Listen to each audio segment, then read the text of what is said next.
Hi guys, ചൂട് പൊറോട്ട നല്ല beef കറിയിൽ മുക്കി കഴിക്കണം എന്നാണല്ലോ ഭക്ഷണപ്രേമികൾ പറയുക. കപ്പ, അപ്പം, പുട്ട് തുടങ്ങി ഇപ്പോൾ പഴംപൊരിയുടെ കൂടെ വരെ നമ്മൾ ബീഫ് ഒരു കോമ്പിനേഷൻ ആക്കി കഴിഞ്ഞു. ഇന്ന് നല്ലൊരു ബീഫ് കറിയുടെ റെസിപ്പിയാണ് നിങ്ങളുമായി ഷെയർ ചെയ്യുന്നത്. സോ എല്ലാവർക്കും once again welcome to the channel and welcome to the video. ആദ്യമായി ഈ ബീഫ് ഒന്ന് വേവിച്ചെടുക്കാം. അതിനുവേണ്ടി ഒരു കുക്കറിലേക്ക് നന്നായി കഴുകി വൃത്തിയാക്കിയ 1/2 കിലോ ബീഫ് എടുത്തിട്ടുണ്ട്. ഇതിലേക്ക് 1/4 ടീസ്പൂൺ ഉപ്പുപൊടി ചേർത്ത് കൊടുക്കുക. അതിനുശേഷം ഇതിലേക്ക് 1/2 ടീസ്പൂൺ ചതച്ച കുരുമുളകും ചേർക്കുക. ഇതുപോലുള്ള നോൺ വെജ് ഐറ്റംസ് ചെയ്യുമ്പോൾ കുരുമുളക് ഫ്രഷായി ചതച്ച് ചേർക്കുമ്പോഴാണ് കൂടുതൽ ടേസ്റ്റ് ഉണ്ടാവുക. അടുത്തതായി 1 ഇഞ്ച് നീളമുള്ള ഒരു കഷ്ണം ഇഞ്ചി, 14 വെളുത്തുള്ളി, ഒരു പച്ചമുളക് എന്നിവ ചതച്ചത് ചേർക്കുക.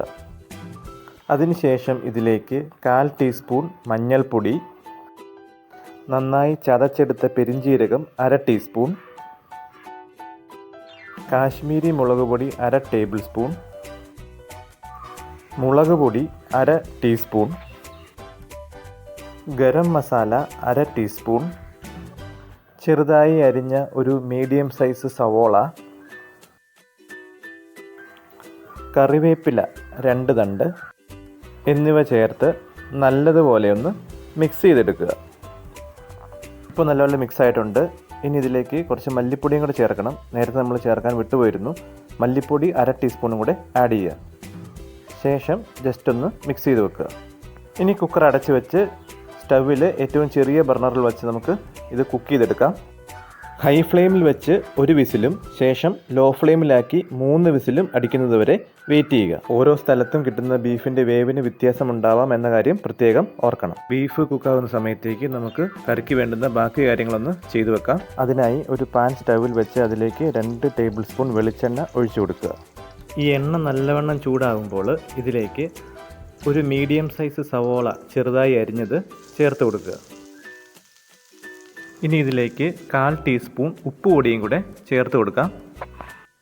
അടുത്തതായി ഇതിലേക്ക് 1/2 ടീസ്പൂൺ മല്ലിപ്പൊടി, 1/2 ടീസ്പൂൺ കാശ്മീരി മുളക് പൊടി, 1/2 ടീസ്പൂൺ മീറ്റ് മസാല എന്നിവ ചേർക്കുക. അതിനുശേഷം ഇതിലേക്ക് ഒരു ചെറിയ ടൊമാറ്റോ അരച്ചെടുത്തത് ചേർത്ത് കൊടുക്കുക. ഇതൊന്ന് നല്ലവണ്ണം മിക്സ് ചെയ്യുക. ആ പച്ചമണമൊക്കെ മാറുന്നിടം വരെ ഒന്ന് മിക്സ് ചെയ്യുക. അതിനുശേഷം ഇതിലേക്ക് 1 കപ്പ് വെള്ളം കൂടെ ചേർത്ത് കൊടുക്കുക. ഇതൊന്ന് നല്ലപോലെ ചൂടാകുമ്പോഴേക്കും നമുക്ക് ബീഫ് ആഡ് ചെയ്ത് കൊടുക്കണം. ഇപ്പോൾ ബീഫ് നല്ലപോലെ വെന്തിട്ടുണ്ട്. ഇപ്പം നമ്മൾ ഒഴിച്ചു കൊടുത്ത വെള്ളമൊക്കെ ചെറുതായി തിളച്ച് തുടങ്ങിയിട്ടുണ്ട്. ഇനി നമുക്കിതിലേക്ക് ബീഫ് ചേർത്ത് കൊടുക്കാം. ഇതുപോലെ ബീഫ് ചേർത്ത് കൊടുക്കുക. ആ വെള്ളം ഉൾപ്പെടെ ഇതിലേക്ക് ചേർത്ത് കൊടുക്കണം. അതിനുശേഷം എല്ലാം കൂടെ ഒന്ന് നല്ലപോലെ മിക്സ് ചെയ്ത് വെക്കുക. ഇനി ഇതിൻ്റെ മുകളിലേക്ക് 1 തണ്ട് കറിവേപ്പില ഇതുപോലെ ഇട്ട് കൊടുക്കുക. അതിനുശേഷം ഇത് അടച്ച് വെച്ചിട്ട് ലോ ഫ്ലെയിമിൽ ഏറ്റവും ചെറിയ ബർണറിൽ ഒരു 15 മിനിറ്റെങ്കിലും കുക്ക് ചെയ്തെടുക്കുക. ഓരോ 5 മിനിറ്റിലും ജസ്റ്റ് ഒന്ന് ഇളക്കി കൊടുക്കാൻ ശ്രദ്ധിക്കണം. ഇപ്പോൾ 15 മിനിറ്റ് കഴിഞ്ഞു. നമുക്കിതിനി തുറന്ന് നോക്കാം. കണ്ടോ, നമ്മുടെ ബീഫ് കറി റെഡിയാണ്. നല്ല സ്മെല്ലൊക്കെ വരുന്നുണ്ട്. നല്ല ഒരു ബീഫ് കറിയാണിത്. ആ ഗ്രേവിയൊക്കെ അത്യാവശ്യം തിക്കാണ്. ഇനി നമുക്ക് ചെറിയൊരു പരിപാടിയും കൂടിയുണ്ട്. ഇതിലേക്കൊന്ന് താളിച്ച് ചേർക്കാം. അതിനായി ഒരു പാന് സ്റ്റൗവിൽ വെച്ച് അതിലേക്ക് 1 ടേബിൾ സ്പൂൺ വെളിച്ചെണ്ണ ഒഴിക്കുക. എണ്ണ നല്ലപോലെ ചൂടാകുമ്പോൾ 1/2 ടീസ്പൂൺ കടുക് ഇട്ട് കൊടുക്കുക. കടുക് ഒന്ന് പൊട്ടിക്കഴിയുമ്പോൾ അതിലേക്ക് 5 ചെറിയ ഉള്ളി അരിഞ്ഞത്, 1 തണ്ട് കറിവേപ്പില എന്നിവ ഇട്ട് കൊടുക്കുക.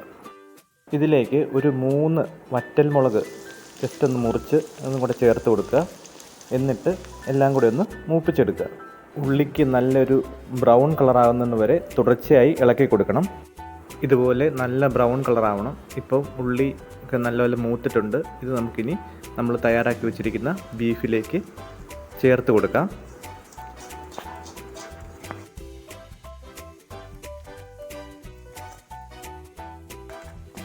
അതിനുശേഷം ഒരു 5 മിനിറ്റ് ഇതൊന്ന് അടച്ചു വെക്കുക.